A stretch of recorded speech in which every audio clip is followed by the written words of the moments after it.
आबोतानी या आबूतानी को भारत के अरुणाचल प्रदेश राज्य की तानी जनजातियों का पूर्वज माना जाता है। आबोटानी तिब्बत और अरुणाचल प्रदेश में स्थित हैं। चीन में आबोटानी जनजातियों को लोभा जातीय समूह के हिस्से के रूप में मान्यता प्राप्त है। अपातानी, नीशी आदि गालोस, तागिन और मिशिंग अबोतानिस की उपजन जाति हैं।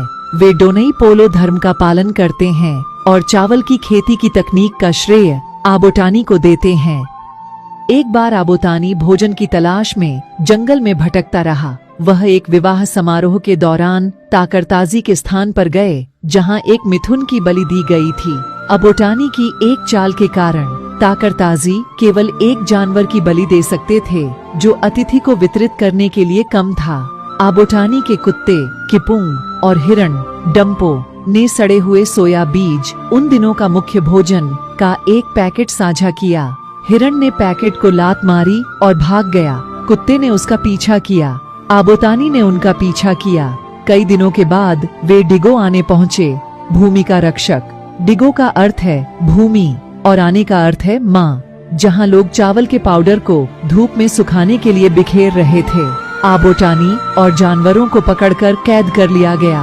कई दिनों के बाद आबोतानी ने एक चाल चली। उसने अपनी बगल में एक मरा हुआ चूहा डाल दिया और ऐसा अभिनय किया मानो वह मर रहा हो। चिंतित थे कि वे ताकरताजी लोगों को नाराज कर सकते हैं। डिगो आने लोगों ने आबोतानी को मुक्त कर दिया और उसे चावल, बाजरा और मक्का के बीज दिए।